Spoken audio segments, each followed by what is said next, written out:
પવિત્ર નિશ્રાઓ તેમની પરમ ચેતનાને વંદન કરીને હું બે ત્રણ વાતો કરીશ. મયુરભાઈએ કહ્યું કે માસ્તરમાંથી મહાત્મા થયા. હું એને જરાક વાક્યને બદલાવીશ. માસ્તર અને મહાત્મા થયા. એક માસ્તરનો અર્થ માસ્ટર થાય છે, અને માસ્ટર એટલે વિદ્વાન, નિષ્ણાત. જીવન અને જીવનની પહેલી પારની ભૂમિકાને સમજાવનાર નિષ્ણાત. એટલે એથી બરાબર નથી. એ હતા એ છેક જીવનના અંત સુધી માસ્ટર જ રહ્યા. કેટલું બધું શીખ્યું છે એમણે, અને કેટલું બધું આજે કામ આવે છે. ખરા અર્થમાં જે ધર્મ પુરુષો થાય છે, ચિંતકો થાય છે, એનું મહત્વ જે છે કે જ્યારે પણ એ પોતાની રીતે વાત કરે છે એ પછીના 100, 200, 1000 વર્ષ સુધી એમના ઉપદેશને ઉચિત થાય છે, એ પણ સાર્થક બને છે. આજે પણ આપણે આચાર્ય, મહારાજ, ભગવાન જે ગણોએ શ્રીમદ નથુરામજીના પુસ્તકો જે પ્રતિકભાઈએ કર્યા એમાંથી થોડુંક પણ વાંચીએ. આપણે સૌએ વાંચ્યું છે. હું એટલો બધો અભ્યાસી નથી, પણ હું એક તારતમ્ય કાઢું છું કે એમણે જે એ વર્ષોમાં કહ્યું હશે 100 વર્ષ પહેલાં, આજે 2024-23ના વર્ષમાં પણ એટલું જ મહત્વનું છે. આજકાલ સનાતન ધર્મ ઘણી વાતો થાય છે. વિરુદ્ધમાં પણ થાય છે, તરફેણમાં પણ થાય છે. ચિંતાની પણ વાત છે અને ચર્ચાની પણ વાત છે. આ સનાતન ધર્મ એટલે શું, એનો સાક્ષાત અનુભવ આપણે ત્યાં આપણા મહાપુરુષોએ આપ્યો છે. એમના જીવન થકી આપ્યો, એમના ઉપદેશ થકી આપ્યો, એમના કર્મ થકી આપ્યો, એમના આચરણ થકી આપ્યો. શ્રી અરવિંદ, સ્વામી વિવેકાનંદ, રમણ મહર્ષિ, વિનોબા ભાવે, શ્રીમદ નથુરામ શર્માજી, આ બધા એક પંક્તિના, સ્વામી દયાનંદ પણ એક પંક્તિના આપણા તેજસ્વી નક્ષત્રો હતા. એમના શબ્દો વ્યર્થ નહોતા, વાણી વિલાસ નહોતો. આજકાલ જે કંઈ ઘણા બધા ધર્મના નામે જે ધતિંગો કરી રહ્યા છે, એવું લાગે છે કે આવા કટોકટીના સમસ્યાગ્રસ્ત સમયે શ્રીમદ નથુરામ શર્માજી અર્થાત કૃપાનાથ, મૂળ નામ એમનું કૃપાનાથ હતું, બ્રહ્મવિદ બ્રહ્મેણ ભવતિ એમનું સૂત્ર હતું, અને બાકી વિગતો એમણે કહીએ લીંબુડા, બોજીદળ વગેરે વગેરે. મને એના જીવનના વિશેષ ઘટનાઓ સાથે આપણે થોડી ચર્ચા કરવી છે. માતાના આશીર્વાદ સાથે એમણે હિમાલય યાત્રા કરી હતી. સંન્યાસી તો હતા, ઘર બહાર ત્યાં બધું ત્યાગ્યું હતું, પણ ખરું. પણ એમ છતાં પરિવારમાં, સમગ્ર પરિવાર, વિશ્વ પરિવાર, એમાં માતા પણ આવે અને બાકી બધા પણ આવે, એની આમન્યા એમણે તોડી નહોતી. માતાની રજા લઈને નીકળ્યા, હિમાલય યાત્રા. એ શ્રોત્રિય હતા અને બ્રહ્મનિષ્ઠ હતા. શ્રોત્રિય એટલે શ્રુતિવેદ સંપન્ન, શ્રોત્રિય એટલે ક્ષત્રિય નહીં. જે શ્રુતિ અને વેદ સાથે જેની સંપન્નતા હતી, આટલા ટૂંકા જીવનમાં આટલું અધ્યયન, અને એ અધ્યયનનું ઉપદેશ થકી અથવા તો પ્રબોધન થકી દુનિયા સમક્ષ વ્યક્ત કરવું, અને પછી ચાલ્યા જવું. કેટલીક જગ્યાએ આશ્રમો સ્થાપ્યા, નામો આપ્યા. મને એ પણ જાણવા મળ્યું, હમણાં જ પ્રદીપભાઈ કહ્યું કે કરાચીમાં પણ આપણો આશ્રમ હતો, કદાચ હજુ છે. ભારત સરકારે ત્યાં એ આશ્રમને જે થોડા ઘણા હિન્દુઓ બચ્યા છે એમને માટે ખોલવો જોઈએ. આપણે રશિયામાં ભલે જઈએ, આપણે પાકિસ્તાનમાં પણ જવું જોઈએ ને આ વાત કરવી. કારણ કે છેવટે તો આપણી સનાતન સંસ્કૃતિના ધર્મધ્વજને ઊંચો રાખવાનો આપણો મહાપુરુષાર્થ અનિવાર્ય છે. એ નહીં હોય તો આવનારા દિવસો અંધકારમય બનશે. એટલે શિષ્યો પણ એમના ખોજા જે વાત કરી એમણે પારસીઓ ઘણા બધા હતા. કરાચીમાં એમને મુસ્લિમ શિષ્યો પણ મળ્યા હતા. આશ્ચર્ય એ વાતનું છે કે આદિશંકરની 18 કૃતિઓ, જો હું ભૂલતો ન તો કદાચ ઓછી બધી હોય, એનો સુચારુ અનુવાદ. સાહેબ, આજે ધર્મગ્રંથો અને પુરાણ ગ્રંથો અને ઉપનિષદોના અનુવાદો મુશ્કેલ પડ્યા છે. બહુ ઓછા લોકો કરે છે, કેટલાક કરે છે. અને જેનો અંદરનો આત્મા સમૃદ્ધ છે એવા લોકો કરે છે. હું એક ઉદાહરણ આપું, આની સાથે બહુ મતલબ નથી, પણ આપણે ત્યાં ગુજરાતમાં એવા વિદ્વાનો છે. ટંકારામાં એક દયાળજી પરમાર કરીને સજ્જન છે, દરજી છે, 5 ધોરણ ભણેલા જામનગર, અને પછી આર્ય સમાજ સાથે જોડાયા. ટંકારામાં એક નાની રૂમમાં રહે છે. આપણા 4 વેદોનું એમણે ગુજરાતી કર્યું છે. 4 વેદ કેવું, કઈ રીતે કર્યું છે? અદ્ભુત કર્યું છે. અદ્ભુત એટલા માટે કે આપણા રાજ્યપાલ દેવવ્રતજી એમણે વાંચ્યા. એ પણ આર્ય સમાજી છે. એ ગુરુકુલ ત્યાં હરિયાણામાં ચલાવે છે. એને પણ આશ્ચર્ય થયું. એ દરમિયાન ગુજરાત સાહિત્યના અકાદમીનો અધ્યક્ષ હતો. એટલે અમને એમ થયું કે છે ખૂણામાં બેઠેલા આવા મહાન લોકોનું આપણે સન્માન કરવું જોઈએ. નક્કી થયું, અમારો એક મોટો ગૌરવ સન્માન છે, 1 લાખ રૂપિયાનો. પત્ર વ્યવહાર થયો. બિચારા દયાળ મુનિ દયાળજી પરમાર આવી શકે એવા હતા નહીં. એની તબિયત સારી નહોતી. આપણે રાજ્યપાલ શ્રીના વરદ હસ્તે કરવાનો હતો. રાજ્યપાલ શ્રીએ એમનો રસ્તો બતાવ્યો કે તમે બધા ટંકારા જાઓ ને ત્યાં એમનું સન્માન કરો, અને ઓનલાઈન હું અહીંથી બોલીશ. આપણે અહીં કહેવત છે ને કે મોહમ્મદ પર્વત પાસે ન જાય તો પર્વત મોહમ્મદ પાસે જવો જોઈએ. તો કઈ આખી અકાદમી ત્યાં સાગમ કાર્યક્રમ થયો, અને કાર્યક્રમમાં 1 લાખનું સન્માન વગેરે થયું હતા. આપણે હાજર હતા. પછી રાજ્યપાલ શ્રી અહીંથી ઓનલાઈન ભાષણ, અને એ ભાષણમાં એમણે કહ્યું કે આપ બહુ ઉત્તમ કામ કર્યું છે. અકાદમીએ છેક અંતરિયાળ ગામડામાંથી વિદ્વાનોને શોધી કાઢ્યા છે. હું અભિનંદન આપું છું. પણ માત્ર અભિનંદનથી આ વાત પતી નથી જતી. તમે જો 1 લાખ આપ્યા છે તો રાજભવન તરફથી બીજા 2 લાખ મેં માંગેલું છું. આ ગુજરાત છે. આ ગુજરાતમાં જ શ્રીમન નથુરામ શર્મા હોઈ શકે. અને એ રીતે આખી આપણે ત્યાં અલગ અલગ વિદ્વાન હોય. શ્રીમંતજીનું પણ જેટલું બધું અનુવાદ કાર્ય છે, હું ઈચ્છું કે આ બધાનું પુનઃ પ્રકાશન થવું જોઈએ.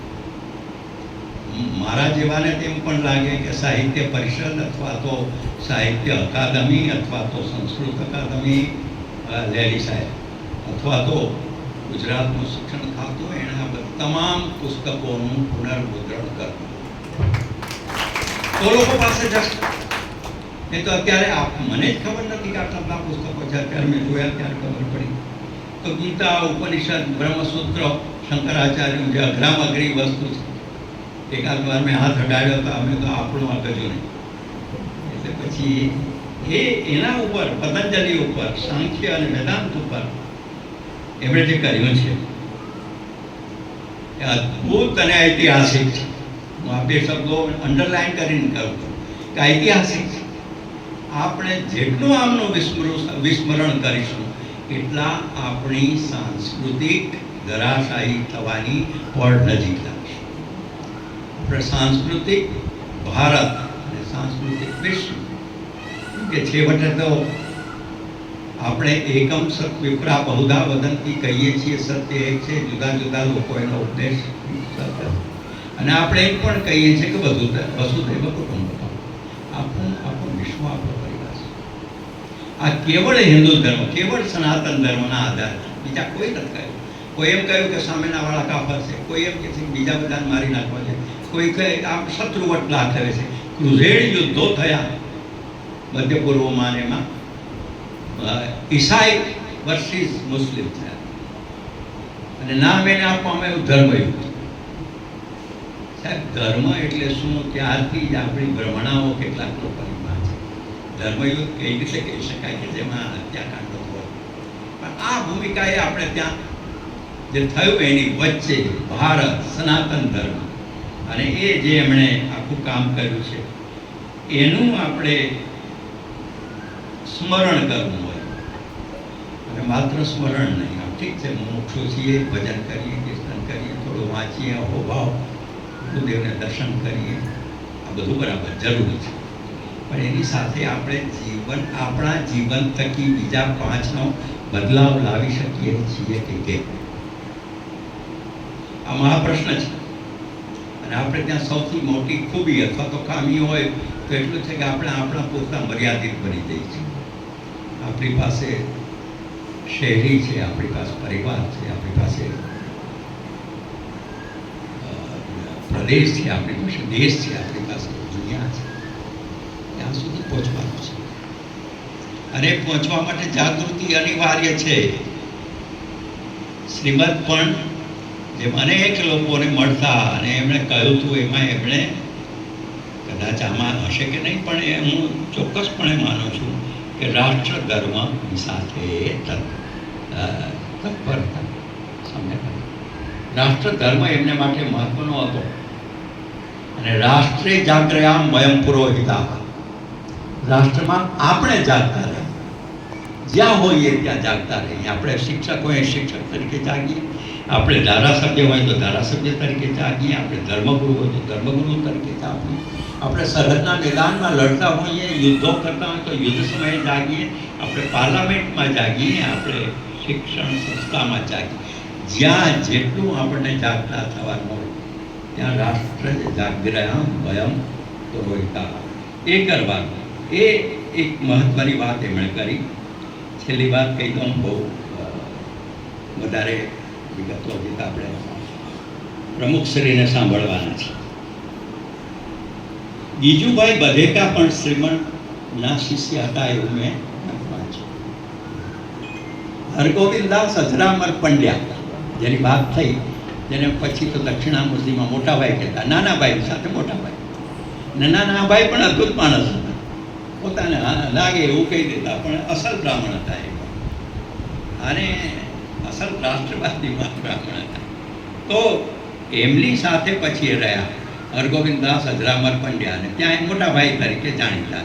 એની વચ્ચેનો એક નાનકડો કિસ્સો છે, આપમાંથી કદાચ કેટલાકને ખબર હશે, કેટલાકને અજાણ હશો, પણ એ કરવા સાંભળવા. જેતલસર જંકશન છે સૌરાષ્ટ્રમાં, જુનાગઢથી પોરબંદરની વચ્ચે જવાય.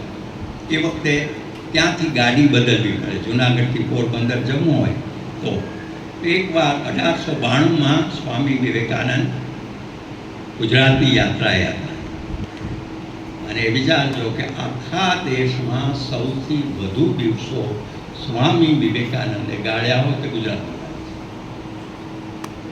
તો જવું તું જુનાગઢથી હરિદાસ દેસાઈ નડિયાદના દિવાન, એમણે ચિઠ્ઠી લખી આપી કે જાઓ પોરબંદર.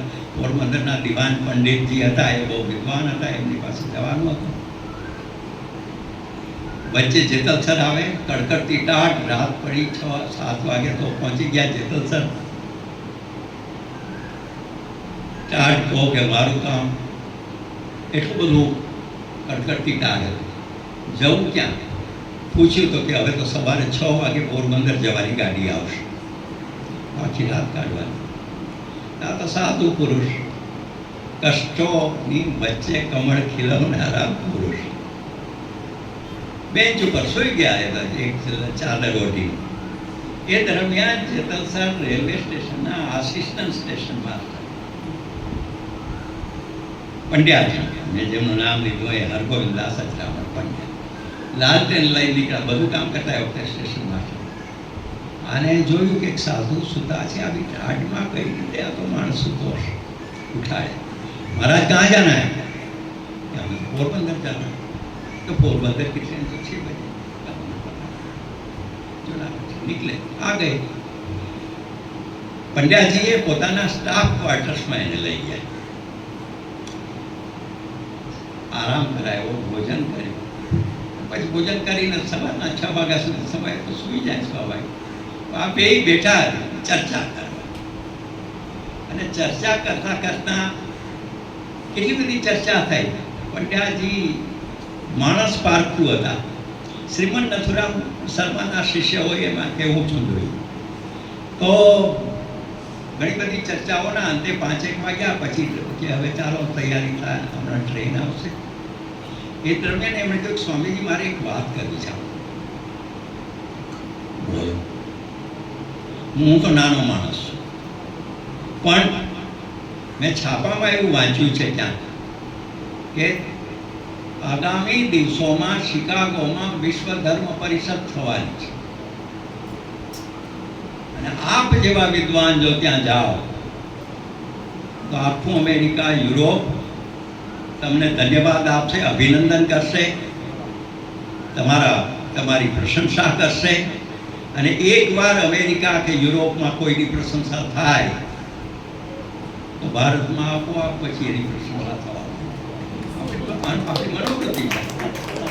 એટલે તમે ત્યાંથી આવશો એટલે તમને ખભા ઉપર મૂકીને તમને આખો દેશને રક્ષે. શિકાગો ધર્મ પરિષદમાં જવાનું બીજ એ જેતલસરમાં લખાયેલું છે. આ ઘટના બહુ ઓછા લોકો જાણે છે, પણ આ એમના જીવન ચરિત્રનો થોડો અંશ આવે છે, પણ એટલો બધો નથી આવતો.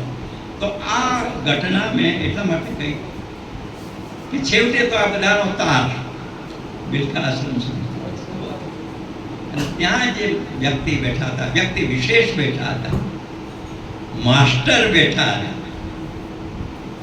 એની જીવન ચેતનાના સુરો છેક સુધી અનેકના હૃદયો સુધી પહોંચતા હતા.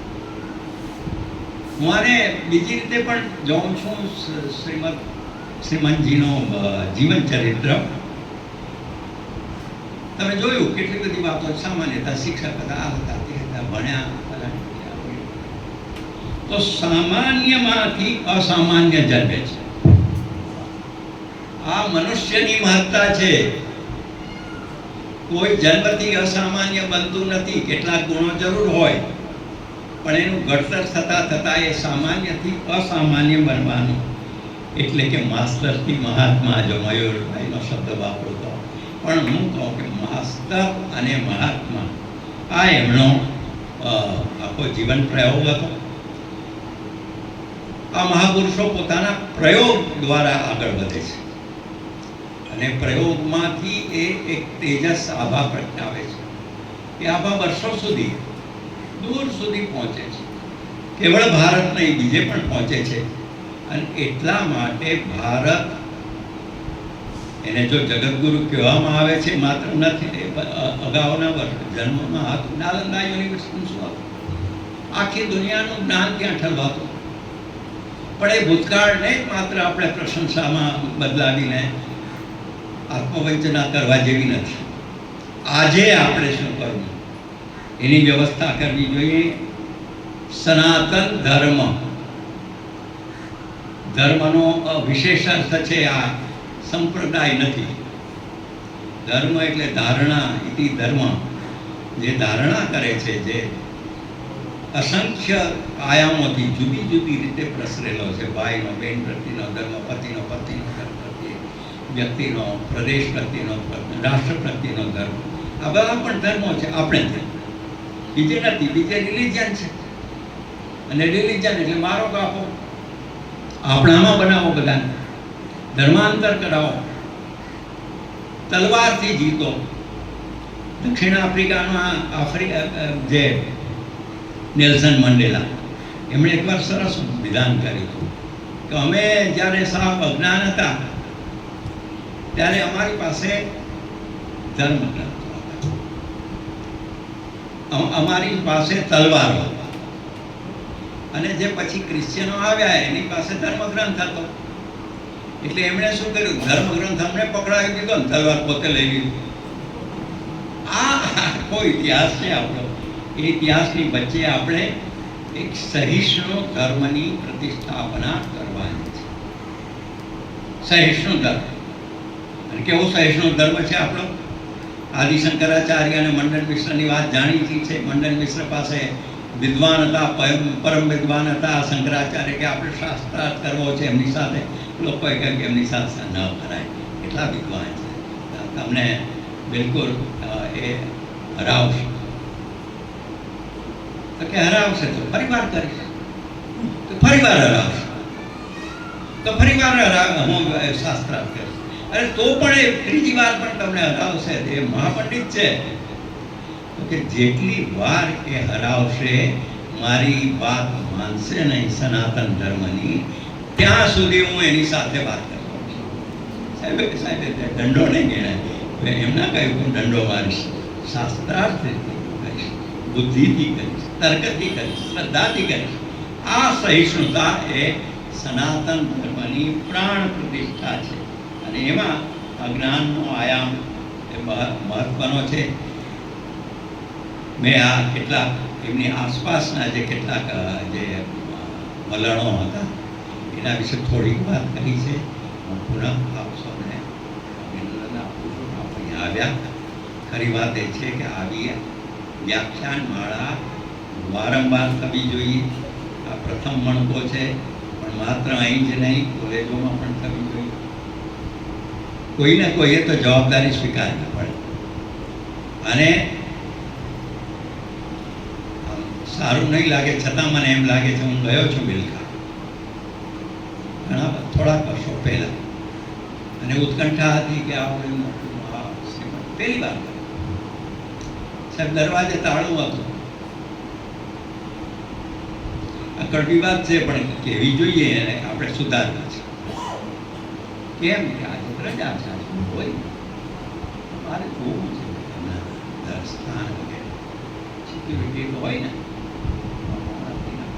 અમને તો ઉપરથી જે કે સાહેબ તો જ કરાય. આ કર્મકાંડ ચૂકવું જોઈએ.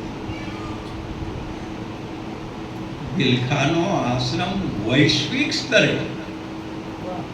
ખુલ્લો રહેવો જોઈએ, અને ત્યાં રોજબરોજ આ સનાતન ધર્મની પ્રતિષ્ઠાની પ્રવૃત્તિ ધમધમવી જોઈએ, એવી મારી વિનંતી છે. ધન્યવાદ.